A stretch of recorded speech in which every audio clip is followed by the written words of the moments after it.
Noriu pašnekėti biškį apie sniegą, apie dirbtinus orus, apie klimato kaitą, kurią jie patys valdo. Ir dabar toks įdomus reportažas buvo, žmogus rodė, kad sniegą ima į rankas ir jis blogai tirpsta. Jis toks visas įmiva, mato tokiais mažais kristalais, kaip pinoplastas lyg būtų. Tai įsivaizduokit, chemtrailina dangų, dūmais netikrais užpurškinėja. Jie moka kontroliuoti debesis, orus. Ir iš tų debesų, iš to dangaus aišku, kad krenta kažkas visai kitas sniegas, nes klimatą tą visą kaitą eina dirbtina. Ir sniegas yra netokios konsistencijos nei seniau, kaip buvo. Ir va žmogus įdomiom teorijom šneka ir TV3 iškart jį išjuokė, išpeikė. Įdomu pasidarė, net TV3 pasijungė, ant kiek čia viskas tikra, kur žinios jungiasi, ten jau reiškia jiems padais vyla. Vieniems kelia juoką, kitus pribloškia ir liūdina. Tam tikra dalis žmonių socialiniuose tinkluose aiškina, kad iš dangaus gausiai ant Lietuvos iškritęs sniegas apgaulė.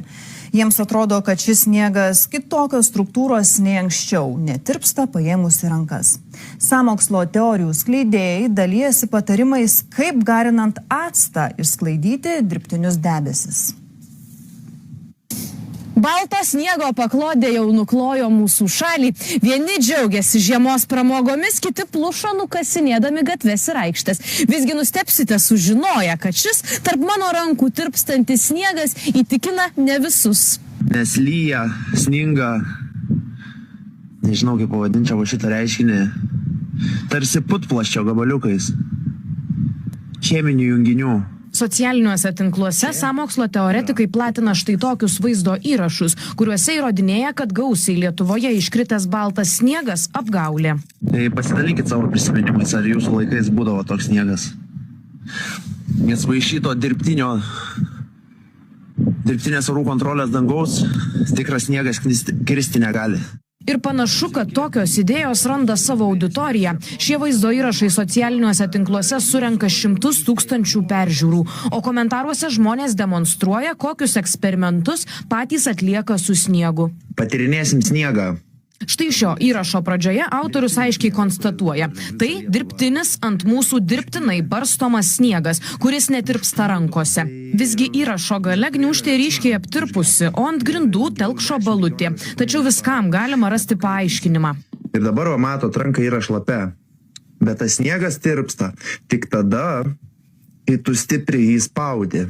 Sąmokslo teorijų skleidėjai nueina ir dar toliau. Štai taip socialiniuose tinkluose vyras kviečia prie jo jungtis ir padėti nuvyti lauk audros debesis specialiais vamzdžiais. Dar vienas metodas – acto garinimas. Negana to, kad patys tiki erezijomis, kai kurie į tai įtraukia ir savo vaikus. TV3 pasijungia išjuokinėti žmonės, ale teoretikai kažkokie. Kokie teoretikai?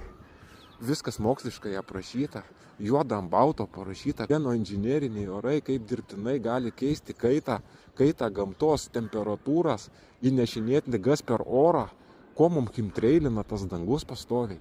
O iš tų chemtrailų juk ir eina tie genai, tokių bakterijų, kurie genetiką žmogaus net keičia. Apie sunkius metalus aš jau net nekalbu. Už tai danguje ta niūruma pastoviai, už tai mums tamsu. Ir iš to dangaus mums byra nesąmonės. Ir tai įtakoja gamtą. Jūs dar į medžius atkreipkite dėmesį. Visi už miesto medžiai nuauginėja amalais. Medžiai žūsta nuo šito klimato. Atkreipkite dėmesį, pasižiūrėkite į medžius. Medžiai nusėti amalais. Amalas kaip vėžys naikina medžio resursus ir naikina medį. Pilna Lietuvo amalų. Tie medžiai serga, kurie niekad nesirgdavo. Kaip galvojat, ne nuo orų, ne nuo tų kontrolių ir gamtai žava eina ne tik mums. Va tie amalai formuojasi. Tik čia dar jie mažiukai jauni. Ir medžiai neatlaiko tų amalų, jie miršta nuo jų. O tų amalų vis daugėja ir daugėja. Ir beveik ant tų medžių auga amalai, ant kurių niekad neaugdavo. Amalas užkrėtęs medį. Va šitas spiečius.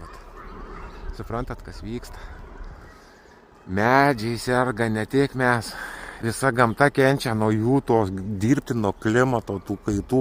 Mums chemtrailina dangų ir iš kaminų dirbtinai daro debesis, mums niūrumą daro visą laiką. Ir iš tos niūrumos krenta virusai, bakterijos. Bakterijos būna genetiškai neatpažintos, laboratorijose sugalvota. Jos mums neša koroninės ligas, peršalimo ligas. Juk kiekviena liga turi savo bakteriją. Ir imunitetas nesitvarko su ta bakterija ir mus atakuoja į ligą. Aš ką jums norėjau parodyti sniegą ant mikroskopo. Aš paimsiu tą sniegutį ir parodysiu, va dabar jums iškart nunešęs. Aš aptirpinsiu jį ir parodau jums ant mikroskopo ir pamatysit, kiek ten net pažintų gyvių gyvena tam sniege.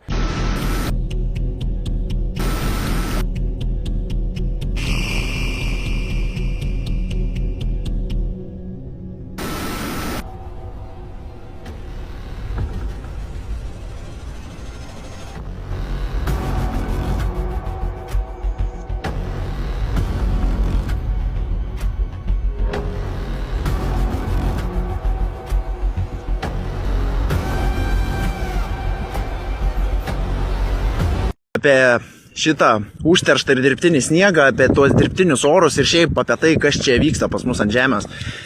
Vieną komentarą gavau po šituo įrašu, kuriame aš kaitinau sniegą ir jis kur pajodavo, tai noriu jį garsinti.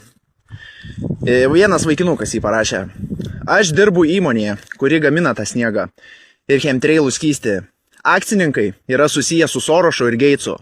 Taip, tas sniegas yra gaminamas poliuretano pagrindu, įdedama boro skilimo metu susidarančio jonizuoto hidrofluoroksinometanolino, kuris ir duoda tą kvapą deginant.